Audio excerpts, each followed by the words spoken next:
Hey everyone, Mike Mulrooney here with this edition of Shirley Talk. Today we have Dr. Jones with us with Louisville Radiology Oncology. Is that correct? Louisville Radiation Oncology. Louisville Radiation Oncology. There you go. I didn't have it on my notes up there. It's all good. So we wanted to talk to you today and get a feel for what it is you see every day and really talk about why you became a doctor. So did you grow up here in the South End or move to the South End, or how does that? I'm a Georgia boy. Okay. I'm a proud Georgia Bulldog fan. So you're a Southerner for sure. Very, very Southern to the core. Yeah, my people, so to speak, are middle Georgia. So yeah, I'm very Southern. Right. So I was practicing in Atlanta, Georgia. I'm a huge Braves fan too, by the way. Okay. So, I was practicing at Piedmont Hospital where all the Braves go to get treated. So you moved to Kentucky. We have no professional sports. So, here it's UAK, U of L. Exactly right. I found that out very quickly. Yeah. That's a whole other story. It really is. That'd be a great conversation. So I got this offer I couldn't refuse. I'm 3 years out of school, and they said, we really need a radiation facility to treat cancer patients in the South End of Louisville. Uh-huh. Now, my only experience with Louisville was coming up here to take my boards. Okay. So in my mind, that's the worst place ever, man, because the whole time I was up here, I was sweating, throwing up, just, so nervous to take my boards. And there weren't fond memories. So you had some PTSD from that, I'm sure. Yeah, man. I said, I'm not going back to Louisville ever. Are you kidding me? Yeah. But I came up, fell in love with it, started the practice that I'm still there, right at Mary Elizabeth Hospital. We're just in the back parking lot of that hospital. I've been here since 1995. Okay. I think Lori said you originally started out as a surgeon. Is that correct? Correct. How did you get into oncology and radiology? So I'll back up a little bit. You'd asked me earlier how I became a doctor. Uh-huh. And a lot of people ask me that. So that's easy. When I was in second grade, I had a calling, if you will. Yeah. It was, and basically God put on my heart, you're a doctor. Really? That's what you're going to do. And I said, okay, I was cool with it. And, I never went through the Cowboys and Indians, or I want to be a firefighter, or I want to be a movie star winner. No, it was always a doctor. And at first, my parents would just kind of humor you. That's cute. Thank you. Yeah, that's great. Right.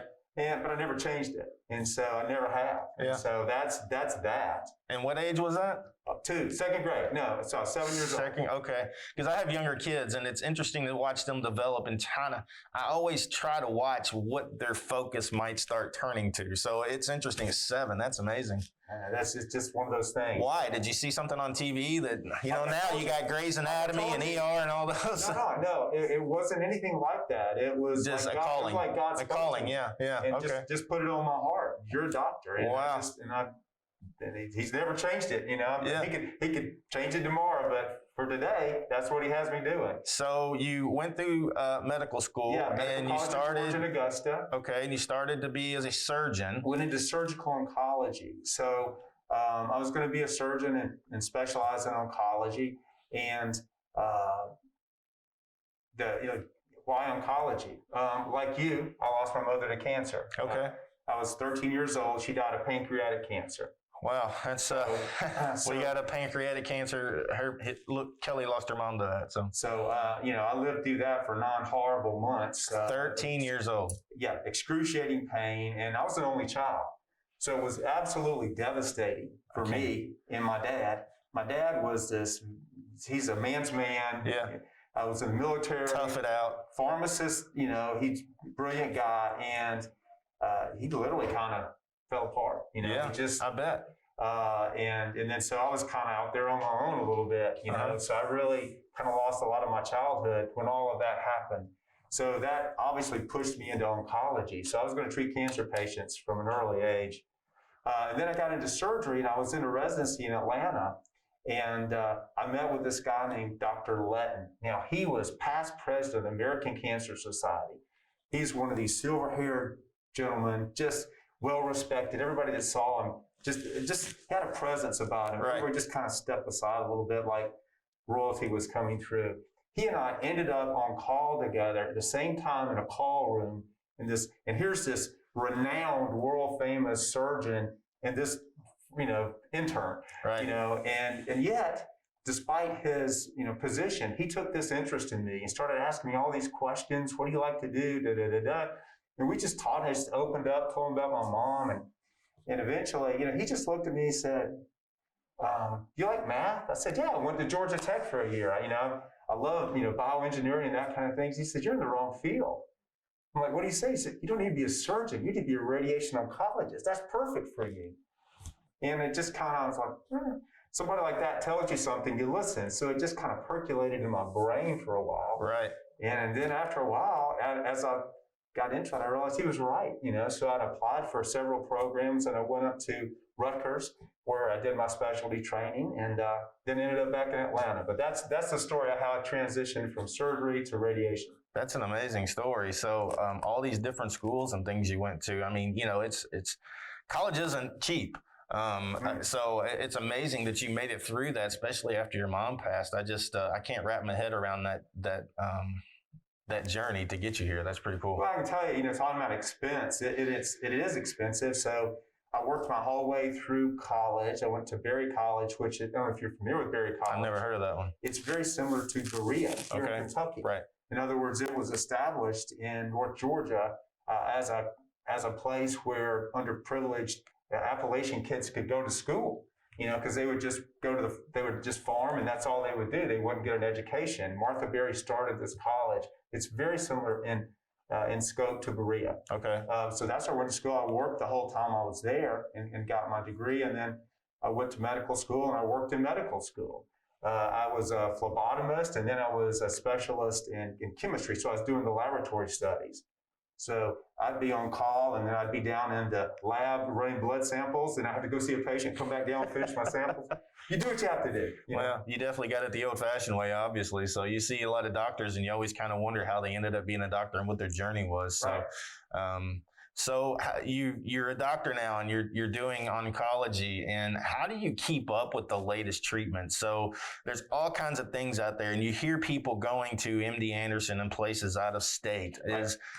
Do all doctors have the same access to the same information? So if a new treatment comes out somewhere in California, you're aware of it? Is there a database somewhere? That's a great question. But and just to kind of preface it, information, is advancing logarithmically. Mm-hmm. I've seen a graph, and it doesn't look like this. It looks like that. Mm-hmm. So that's why, back in the day, like my wife's father was a general surgeon. And he practiced in Middle Georgia, in Sparta, Georgia. He delivered babies. He did everything, right? Now, not only are you specializing in one field, there are subspecialties within that field. And that's where medicine is going, because it's hard to keep up with everything. There's so much to know. I can't imagine how you keep up with that. So we have certain websites that we utilize that keep us, literally updated every week on the latest and greatest for whatever.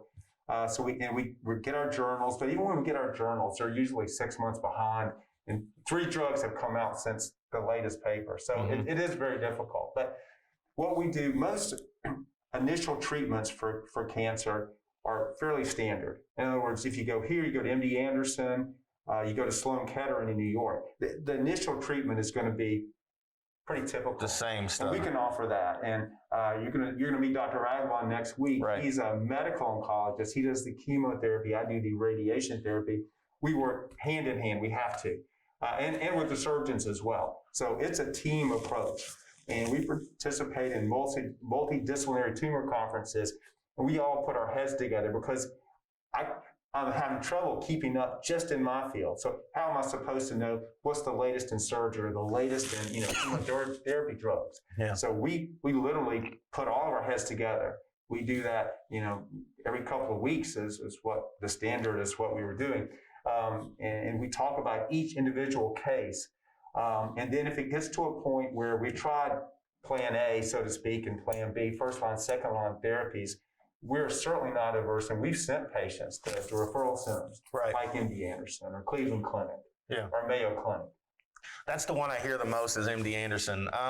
So how do patients get to you all? Do they come from general practitioners that do all the original tests and send them over to you all and say, this is what we think we have, and then you all take the diagnosis further? Or how do patients get to you all? Yeah, I think that's the standard way is, you're not feeling good, you're losing weight, you're having some trouble swallowing, go see my doc. So Yeah. you go to your family practice or your internist, And they said, probably an ulcer. They'll treat you for that. No better. Well, we better look into it. Maybe you get an EGD. They look down inside your esophagus and maybe there's a mass there. And they're like, okay, they biopsy it.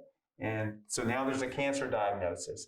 And then from then, you will likely go see a medical oncologist, a surgeon, and then a radiation oncologist as well. But it usually starts with your primary care providers. So most of that stuff is done before they even get to you all.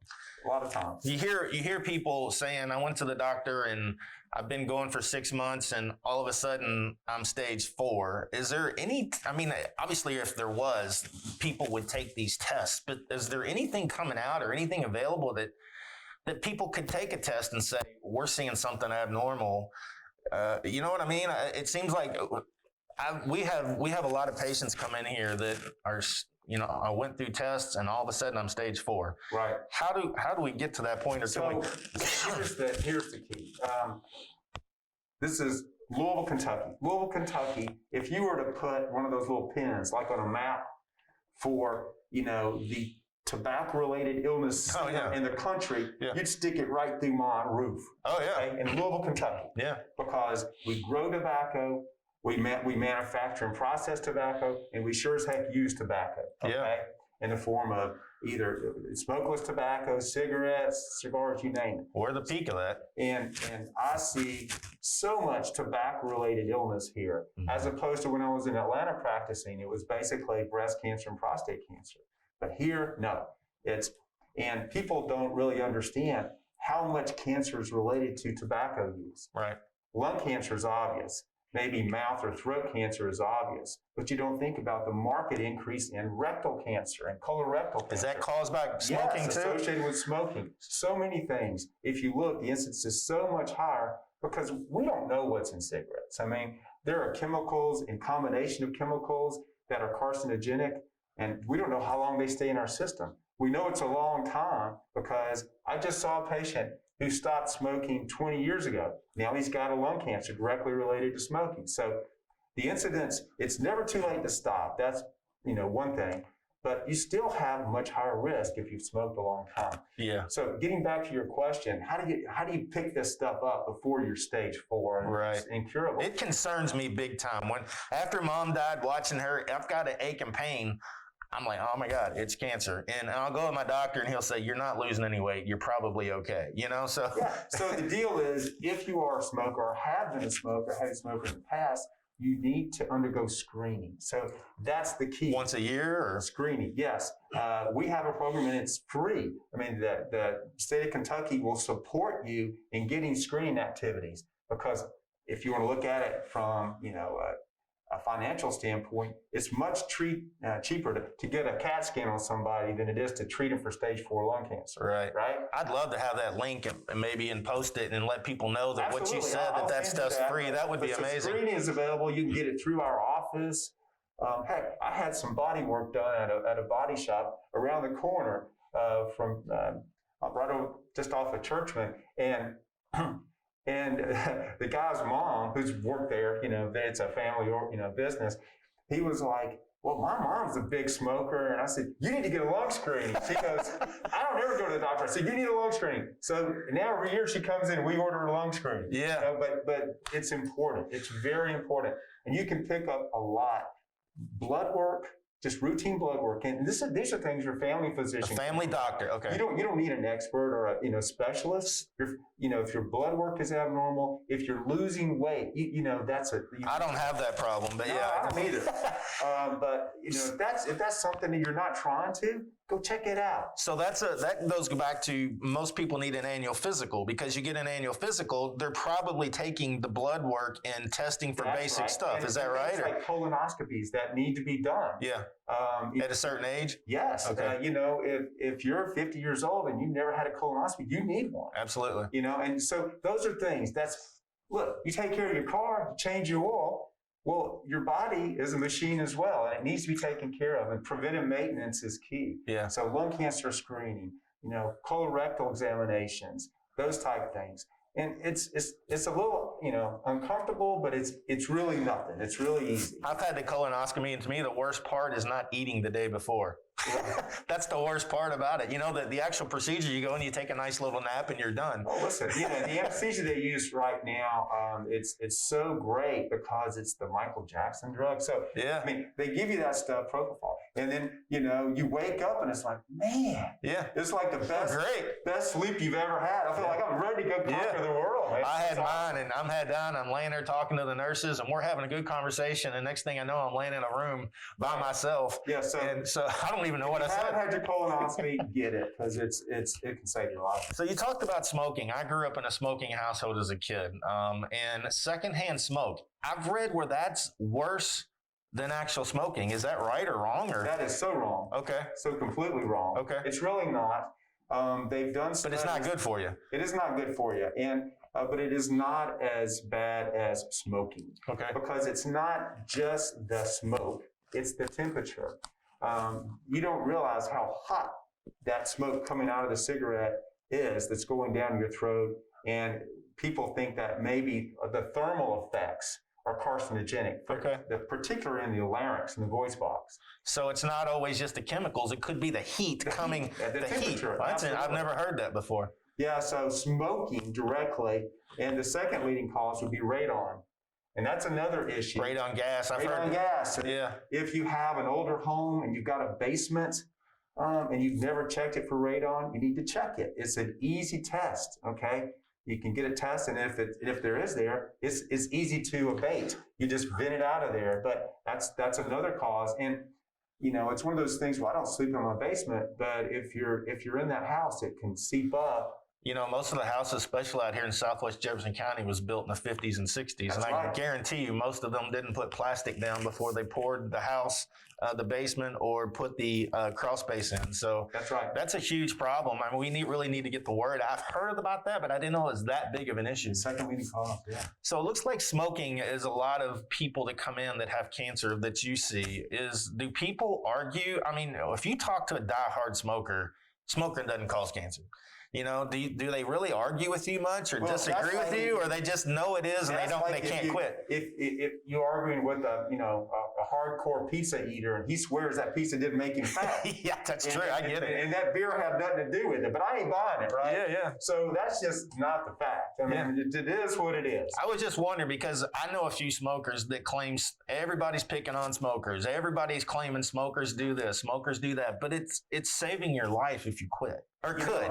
I am very much a libertarian in that I believe in personal freedom. Yeah, me I don't too. like to restrict any. And for instance, wear these masks. I hate this. Yeah. I hate that you and I, Yeah, I know. sitting here talking with these silly masks on. Yeah, We do that for public safety, but I don't like it. I don't either. I'm with you. Totally agree. But smoking now, listen, I've seen so many people. I watched my grandfather die of lung cancer. I was 6 years old. He was the apple of my eye. I mean, I loved my granddad as more than I loved anybody on the earth because, I was like his favorite. Yeah. And Being an only child, of course. he died of lung cancer, and I was there in the hospital, and it affected me. It's hard to watch. Yeah, so I know what it can do. And I treat patients every day of my life that are suffering because they smoked. And yeah, it's your right to smoke, but don't do it because the effects are just so horrific. I think. Oh, that is expensive. Oh, it is. I remember it. My dad smokes, and it used to be a buck a pack. Now I don't know what it was, $7-8 a pack. I don't know how you probably make a house payment with that kind of money. Right. So, but yeah, I don't. People that are addicted to stuff, it's hard to break an addiction. And so Kentucky is another thing. Is the state is very much behind smoking cessation efforts, and there are helplines, and I'll give you that information too. Yeah. You can call them if you want to. Here's the problem. Most people don't want to stop smoking. Yeah. They'll give it lip service. But the first thing to stop smoking is you got to decide in your mind, I really want to stop smoking. If you can't get there, you don't even bother. Yeah. But you're not going to do it. Yeah. If you really want to stop, there are people, there are drugs, there are methods to help you stop, and they work. being locked in the house with COVID, I've been watching a lot of Netflix, and there's a series online, and I was watching it, and this really beautiful girl, she's start smoking. And she looked at her boyfriend and said, I know this is bad for me, but I really enjoy smoking. And I thought, gosh, I never thought about it being enjoyable. I've never smoked, so I don't know what the thrill is about it. So no, I've never smoked. I said I watched my granddad, and then my dad thought he was real smart. So again, I was about 7, maybe 7 or 8. My mom had gone to the grocery store. My dad said, hey, come on. You want to smoke? And I said, no, I don't want to smoke. Your dad asked you that? Yeah, my dad said, you want to smoke? I don't want to smoke. Well. Why would this stuff stinks? He said, no, it's awesome. I'm like, really? Because my dad's telling me that, Well, years ago, the Marlboro Man was cool, yeah, and, they really used that. I remember we went in his bathroom, master bathroom, He says, no, I'm going to teach you how to smoke. I'm thinking, this is awesome. Wow, yeah. Nobody, we're getting away with all this. Yeah. So he was saying, you light it like this and you puff it. Now you do one. I was like, okay. Sit here and I took a draw on that thing. Sick. I thought I had died, man. I was like turning 3 colors of green. Did he do that for that reason, you think? I'll tell you the rest of the story. And then so he said, no, that's the first one. He said, it gets better. Try it again. Every time I took a puff, I got sicker, man. And after about 3, I said, Dad, no. I said, that's the worst thing I've ever done in my life. I said, that's horrible. Please don't make me smoke. He said, you're telling me you don't want to smoke? I said, yes, sir. Yes, sir. I don't want to smoke. He said, so it's your decision. I said, yes, sir. Yes, sir. He said, son, that's a very wise decision. Because he said, if I ever catch you smoking, I'm going to whip your ass. That's hilarious. I'm going to buy a pack of cigarettes on the way home and give them to each one of my kids. No, I don't recommend that. There's probably all kind of, Health and Human Resources would frown on that, but that was my story. My kid, they would look at me like I was crazy if I went that route. Well, that's interesting. And my kids are the same way. They just can't stand to be around any cigarette smoke. And when they were young, they would just walk by and, kids will say what they think.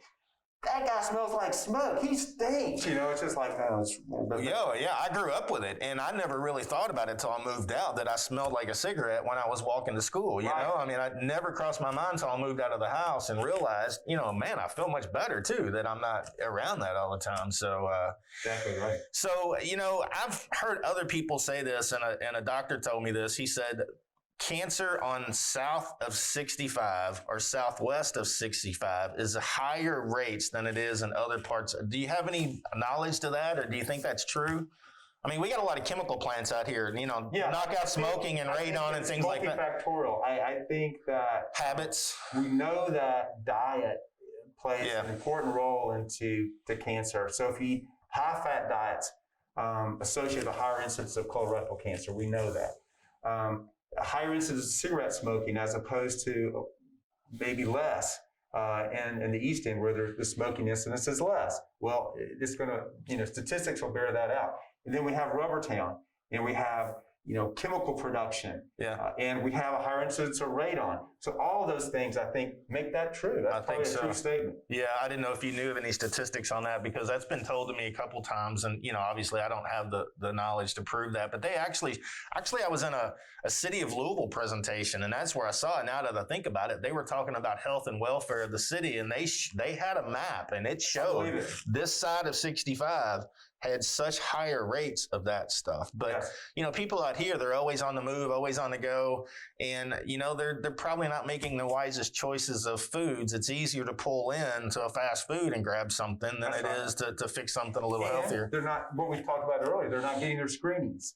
The incidence of screening is much less west of 65 than it is east of 65. It's interesting because we see a lot more doctors' offices and stuff being built out here. Obviously, that's probably the reason why. Yeah. So, being an oncologist, you see a lot of patients, and, how does that? I've asked nurses of this before, and sometimes it really affects them, mentally with dealing with some of the situations people are in. So is it really difficult, or do you finally get to the point where you're able to get through the day and not think, I don't know, you seem like the type that would probably think about your patients all the time. So, we deal with a lot of patients that are losing everything they have, and we'll sit around here and freaking tear up sometimes because, there's nothing else you can do. Does it really affect you that bad, or how do you get through that? I can only speak for myself, but I think having watched my granddad die of cancer, having lived through my mother, dying a miserable death from cancer and a lot of pain, I feel like I kind of had an attitude that I've got to step up. I've got to fight for these patients the best I can and give them the best care. I don't have time to get emotional and reduce my effectiveness. Oh, yeah. I need to be on top of my game. And that's how I approach it with patients. And yes, it affects us. Somebody says it doesn't, they're lying to you. For me, it's the young moms, that have 2 kids and they come in with stage 4 breast cancer. It's hard to stomach, because they've got so much life, should have so much life ahead of them. And then I look at those kids, because that was me, right? That's me, and I've lived that. And I know how tough it is. So those people can tear you up. But the main thing is I have a very strong faith in God, and I believe that the next world is going to be so much better than this one. And I try to take an eternal view of things. Yeah. Meaning we're here for a very short period of time. I mean, if you're lucky, you get 85 years. Yeah. Right? And then you're gone. So, one of the things I try to impart to my patients, if they open that door for me, is that, your faith, it is crucial to getting through an illness. If you believe there's a God that loves you and is looking out for you, you can get through things. If you believe that you have somewhere much better than this place to go, then you can get through things. And I look so forward to seeing my mother, my granddad, and my friends that have gone on, Right. and that drives me. But while we're here, it's important for me to stay focused and do the very best I can for my patients. Yeah. I tell them, I said, look, God may call you home tomorrow, right? I said, but if he does, he's going to take you, but I'll be hanging on to your ankles, and he's going to be shaking me. I'll let them go. You're trying to keep them here. It's just it doesn't always work out that Absolutely. way. My mom, she went to church every Sunday and fully believed, and I grew up Catholic. And when she died, and everybody does, they kind of lose their way. I can't imagine you at 13 losing your mom, but you see the pain, and that's what I don't understand. And we've gotten much better at pain management, but she was hurting so bad you couldn't even lay a sheet on her legs because it spread to her bones and it was so painful. But I'll never get, like you said, you'll never get those visions out of your mind because you've seen it at such an early age. We got so much better at pain control. And I went through the exact same thing. Pancreatic cancer is horrible. It is. And she had such severe back pain. And back then we just had morphine, that's kind of it. And my dad was dosing her, and it was almost to the point where she was either awake and in pain, or if you give her enough medicine to take the pain away, she was asleep. We've gotten a lot better. We have long-acting medicines that don't hit your system, so abruptly, and we can titrate them. We have different things to use, so it's much, much better than it used to be. Yeah. And we also have interventional procedures with pain management doctors. And they're an integral part of our team as well. They can do selective blocks and just isolate areas of pain. And we never had that technology before. We have excellent pain management right here in South End. That's amazing. Yeah, because it's one thing, when people are to that point, it's so painful and difficult to watch. And sitting there knowing that there's nothing you can do for them really, other than hope it gets better, Yeah. Advil doesn't fix that kind of thing. Well, that's good to hear that you got such a great pain management. So all of you all in one building, you've got you guys, you got the pain management. Is there other people in the office that's part of the group? I mean, hospice is a big part of this journey when people get to a certain point, and those people are amazing. Right. Are they involved in it? At what point do you, I guess, when my mom died, I'll never forget, the guy walked in and he said, there's nothing else we can do, and turned around and walked out. And we really didn't know what to do at that point because obviously that she has no hope. So is there That's never the right answer. Yeah. Because there's always something you can do. Yeah. What he might meant is I'm not able to cure this cancer. And I've had that discussion more times than I like to think about. Right. But that doesn't mean there's nothing I can do. Yeah. We can alleviate your pain. We can look at your home situation and provide you with appliances or means of transportation and things that you need to go to the bathroom at home or take a shower. Oh, yeah, All for of sure. those things that hospice helps with are invaluable. Yeah. Well, that's what I was going to say is he came in and it was his demeanor and I get it. He probably sees us every day and I couldn't do it every day. Tell somebody there's nothing else you can do medically as far as curing you. But, Right. but you know, we didn't really know what to do. So luckily we walked out and the nurse was standing there and she said, your best option at this point is to call hospice. And I didn't know who they were or what they did. I mean, I was so new to this stuff. So do you have that group available in the same Absolutely. building or ready to go? They're available with a phone call. Yeah. And by definition, they should become involved when life expectancy is 6 months or 6 less. months, right. So that's kind of the guideline. And we as physicians and providers make that call. Mm-hmm. I mean, we've been doing this a long time. I've been in private practice, you know, longer than I want to think about. Yeah. Yeah, a little less hair than I used to have. But we make those calls and we have that talk with the family. You know, we need to call off the dogs. We need to stop all this intervention. We need to focus on quality of life. Right. So we do have those calls. Yeah. Well, again, they're And another part of amazing that part. new medicine is called palliative care. And it's not necessarily hospice, but it's even before that.